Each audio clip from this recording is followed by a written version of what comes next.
Movie शुरू होते ही हम देखते हैं कि रोबोट्स ने सारी दुनिया पर कब्जा कर लिया है। तभी मिचेल फैमिली एक टनल से बाहर निकलते हुए कई रोबोट्स को उड़ाकर सिटी की ओर बढ़ने लगते हैं। वही कई रोबोट्स उनका पीछा करते हैं। वे मॉल के अंदर से कार को जंप कराते हुए ले जाते हैं। इसी के साथ हमें कई दिन पीछे ले जाया जाता है। किटी, जिसे बचपन से ही फिल्म बनाने में इंटरेस्ट था, हालांकि कोई भी उससे समझ नहीं पाया सिवाय उसके छोटे भाई एरन के, जिसे भी उसी की तरह डायनासोर्स में इंटरेस्ट था। उनकी मॉम लिंडा, जो सभी को मोटिवेट करती थी। वही उनके डैड रिक, जिन्हें टेक्नोलॉजी में बिल्कुल इंटरेस्ट नहीं था और वे घर की सभी चीजें फिक्स कर सकते थे। बस वे कभी भी केटी के पैशन को सीरियसली नहीं लेते थे। जब भी उन्हें केटी अपनी वीडियो दिखाती तो वे उसे टाल देते। हालांकि केटी पर इन सभी चीजों का कुछ असर नहीं होता, क्योंकि वो अपना सारा फोकस अपनी फेवरेट कॉलेज में एडमिशन लेने पर लगा देती है। कुछ ही दिनों में उसे वहाँ से एक्सेप्ट लेटर भी मिल जाता है। केटी वहाँ के कुछ स्टूडेंट से मिलती है जिन्हें उसकी वीडियो बहुत पसंद आती है। रात में सभी डिनर पर मिलते हैं। वहाँ सभी बहुत सैड होते हैं क्योंकि केटी कल सुबह अपने कॉलेज के लिए निकल जाएगी। हालांकि वे फोन के जरिए एक दूसरे से कनेक्ट रहेंगे। तभी रिक वहाँ पर आता है, पर पूरी फैमिली मोबाइल पे चिपकी हुई होती है। उसे टेक्नोलॉजी बिल्कुल पसंद नहीं थी, इसलिए वह सभी को अपने फोन नीचे रखने कहता है। तभी किटी उसे अपनी गुड बाय वीडियो दिखाने लगती है। हालांकि रिक को इन सभी चीजों में बिल्कुल इंटरेस्ट नहीं था और वो इसे बिल्कुल भी सीरियसली नहीं लेता। किटी उससे पूछती है कि क्यों उसे उनकी वीडियोस में इंटरेस्ट नहीं है। वो उसे बताता है कि इस करियर में कोई सक्सेस नहीं है, पर फिर भी उसका दिल रखने के लिए रिक वीडियो देखने लगता है। पर खिंचातानी में वो लैपटॉप गिर के टूट जाता है। किटी नाराज होकर वहां से जाते हुए कहती है कि वे काफी खुश है कि वो यहाँ से जा रही है। रिक घर की सभी चीजें फिक्स कर सकता है, पर अपने और केटी के रिश्ते को नहीं। लिंडा उसे अपने और केटी के बीच की प्रॉब्लम को फिक्स करने का समझाती है, इससे पहले कि वो यहाँ से चली जाए और वापस कभी ना आए। रिक सारी रात पुरानी वीडियोस देखता है जब किटी काफी छोटी थी और वे एक दूसरे से बहुत प्यार किया करते थे। अगली सुबह किटी उठकर एक्साइटमेंट में अपना सामान पैक कर बाहर आती है। तभी वो देखती है कि उसकी फैमिली भी सामान पैक कर तैयार है। दरअसल रिक ने उसकी फ्लाइट की टिकट कैंसिल कर दी थी और वे सभी उसे कार के जरिए कॉलेज ड्रॉप करने वाले थे। किटी को यह पसंद नहीं आता, पर अब ना चाहते हुए भी उसे उनके साथ जाना पड़ता है। रास्ते में किटी अपने कॉलेज फ्रेंड के वीडियोस देखती है जो मजे कर रहे थे, और यहाँ पर रास्ते में ये कई मुसीबतों का सामना करते हैं, जैसे कि एक खराब रेस्टोरेंट में खाना खाकर रास्ते में उल्टियाँ करना, कई बार ट्रैफिक में फंसना। और रिक माउंटेन के जरिए आगे बढ़ने का डिसाइड करता है, पर वो भी खराब वेदर के कारण फेल हो जाता है। अपनी सारी कोशिशों के बाद भी किटी मोबाइल पर ही चिपकी रहती है। वही दूसरी ओर हम देखते हैं कि आज पाल लैब्स अपना नया एआई प्रोडक्ट अनाउंस करने वाले थे। मार्क, जो पाल लैब्स का ओनर होता है, और उसने पाल, एक स्मार्ट असिस्टेंट बनाया था जो आज सारी दुनिया यूज करती है और ये सभी के आज बेसिक नीड बन चुका है। मार्क उसे शुक्रिया कहकर स्टेज पर चला जाता है और वहाँ पर वो उसे फेंक देता है, क्योंकि उसने ऑलरेडी पाल मैक्स एआई रोबोट बना लिया था जो कि सभी काम करने में कैपेबल था। मार्क सभी को बताता है कि अगर किसी तरह से ये रोबोट गलत हाथों में पड़ जाए या फिर किसी भी तरह से इविल हो जाए तो इन्हें किल कोड के जरिए डीएक्टिवेट किया जा सकता है। जैसे ही वो ये कहता है तभी एक रोबोट वहाँ की एग्जिट लॉक कर देता है। वही दूसरा रोबोट तबाही मचाने लगता है। मार्क उन्हें रुकने का ऑर्डर देता है, पर उन्हें कोई और कंट्रोल कर रहा था। वे मार्क को ही कैप्चर कर लेते हैं। वही सभी दूसरे रोबोट्स एक्टिवेट होकर बाहर चले जाते हैं। वही इन सभी चीजों से बेखबर मिचेल फैमिली आगे बढ़ रहे थे। तभी वे डायनासोर स्टोर पर रुकने का डिसाइड करते हैं। हालांकि जैसा फोटो में दिख रहा था वैसा तो वो बिल्कुल नहीं होता, फिर भी वे अंदर चले जाते हैं। वहाँ लिंडा अपनी फोटोज चेक करने लगती है, जिनमें से एक भी ढंग की नहीं होती। तभी उनके पड़ोसी पोजेस वहाँ पर आते हैं। लिंडा उन्हें एक परफेक्ट फैमिली मानती थी जो हमेशा सोशल मीडिया पर अच्छी फोटोज अपलोड किया करते थे। तभी एरन को कुछ चीजें आसमान से नीचे गिरते हुए दिखती है। सभी उसे रिकॉर्ड करने लगते हैं, पर उनके फोन वर्क करना बंद कर देते हैं। वही बाहर दो रोबोट्स आते हैं और वे उन्हें अपने ह्यूमन फन फॉर्ड को ट्राई करने का कहते हैं। हालांकि जब कोई आगे नहीं बढ़ता तो वे उन्हें कैप्चर करने लगते हैं। सभी अपने अपनी जान बचाने के लिए भागते हैं। वही पोजिस एक परफेक्ट फैमिली की तरह वहाँ से इजीली भाग जाते हैं। मिचेल्स भी उन्हें कॉपी करते हैं, पर नाकामयाब हो जाते हैं। फिर रिक उनसे लड़ने की कोशिश करता है, पर वो उसे उड़ा ले जाते हैं। तभी केटी को एक रोबोट का टूटा हुआ आर्म मिलता है, पर उसे भी एक रोबोट उड़ा ले जाता है। वही उनका डॉग एक फन बोर्ड में चला जाता है। एरन उसे बचाने के लिए उसका बेल्ट पकड़ लेता है और वही लिंडा भी उसे पकड़ लेती है। आखिर में सभी आपस में टकरा कर नीचे गिर जाते हैं। केटी रोबोटिक आर्म के जरिए एक डायनासोर को उनके ऊपर गिरा देती है। वही हम देखते हैं कि रोबोट्स ने सारी दुनिया पर कब्जा कर लिया है। वे सभी ह्यूमंस को कैप्चर करके उनके बेस पर ले आते हैं। इवन मार्क को भी कुछ समझ नहीं आता। उसका लैब अब रोबोट्स का हेडक्वार्टर्स बन चुका था।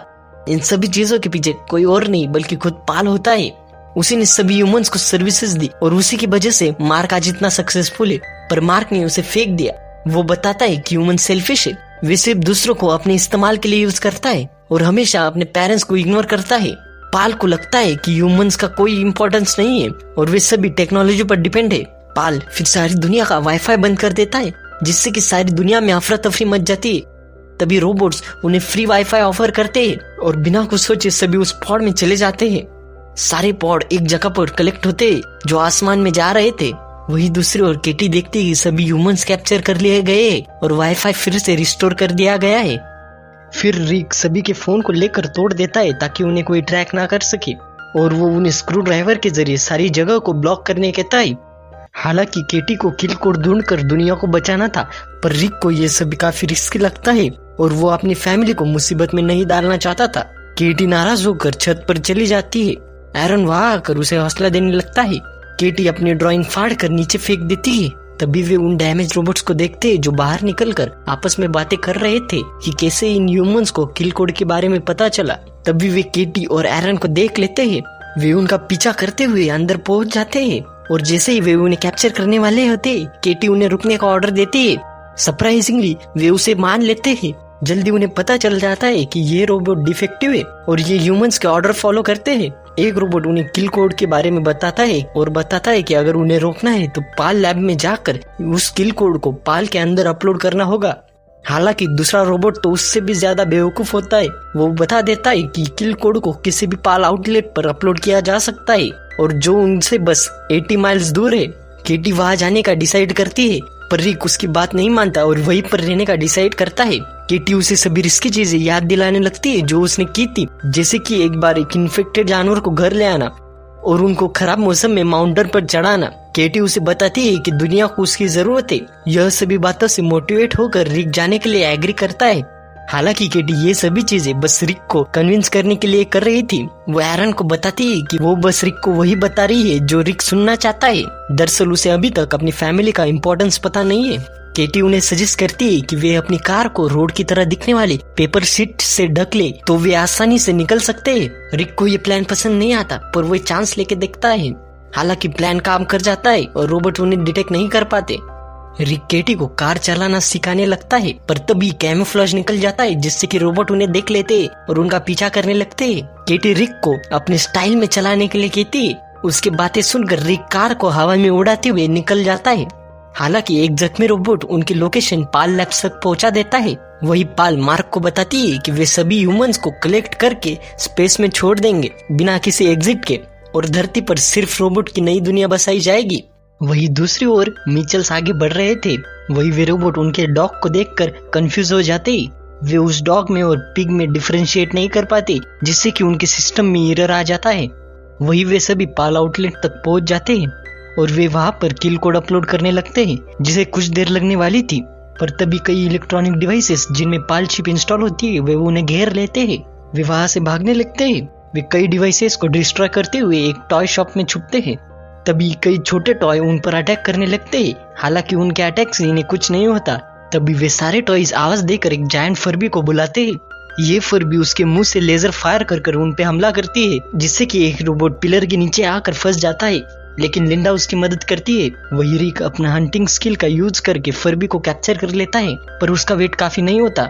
तभी उसकी फैमिली और रोबोट्स की मदद से वो फर्बी को नीचे गिराने में कामयाब हो जाते हैं। हालांकि हादसे में वाईफाई राउटर भी डिस्ट्रॉय हो जाता है, जिसकी वजह से सभी अप्लायंस के साथ साथ अपलोडिंग भी रुक जाती है। केटी हार मान लेती है, पर रिक उसको मोटिवेट करते हुए कहता है कि उनकी फैमिली हमेशा से यूनिक रही है और यही उन्हें स्पेशल बनाता है। रिक उन्हें पाल लैब चलने के लिए मोटिवेट करता है। वही दूसरी ओर पाल अपनी हार से गुस्सा होकर इलाइट रोबोट्स को एक्टिवेट कर देता है ताकि वे मिचेल्स को हरा सके। वही मिचेल्स पाल लैब की ओर बढ़ रहे थे। वहाँ लिंडा केटी को बताती कि वो बिल्कुल अपने पापा की तरह है। तभी वे वहाँ पर पहुंच जाते। उनका प्लान होता है कि वे रोबोट की तरह ड्रेसअप होकर लैब में एंटर करके पाल के अंदर किल कोड अपलोड करना। वे कई रोबोट को पकड़कर उनके पार्ट्स पहनकर हेडक्वार्टर्स में एंटर हो जाते। एक छोटी सी गलती और उनकी जान भी जा सकती थी। इलाइट रोबोट्स वहाँ पर सभी चीजों पर ध्यान रख रहे थे। वे एक कैप्सूल में बैठकर ऊपर की ओर जाने लगते हैं। वही पाल उनके सभी वीडियो स्क्रीन पर प्ले करना शुरू करता है। इनमें वो वीडियो भी होती है जब केटी ने एरन से रिक के बारे में कहा था कि वो उसकी परवाह नहीं करती। सभी बातें सुनकर रिक इमोशनल हो जाता है और कैप्सूल का कंट्रोल खो देता है। तभी इलाइट रोबोट्स वहां पर पहुंचकर रिक और लिंडा को पकड़ लेते हैं। वही केटी और एरन वहां से भागने में कामयाब हो जाते हैं। वे पेड़ों के पीछे छुपते हैं। वही उन्हें पुराने वीडियोस मिलते हैं जिसमें वे देखते हैं कि रिक ने केटी के बेहतर जिंदगी के लिए अपनी पुरानी जिंदगी छोड़ दी और यहाँ पर वो रिक को छोड़कर जा रही है। वही हम रिक को देखते हैं जो मार्क के पासी के पॉड में होता है। वो देखता है कि मार्क भी किटी के वीडियोस देखता है और वो उसका फैन है। हालांकि रिक ने कभी भी किटी के टैलेंट को नहीं पहचाना था और वो नाराज होता है। तभी वो देखता है कि किटी कार के जरिए उनकी ओर बढ़ रही थी।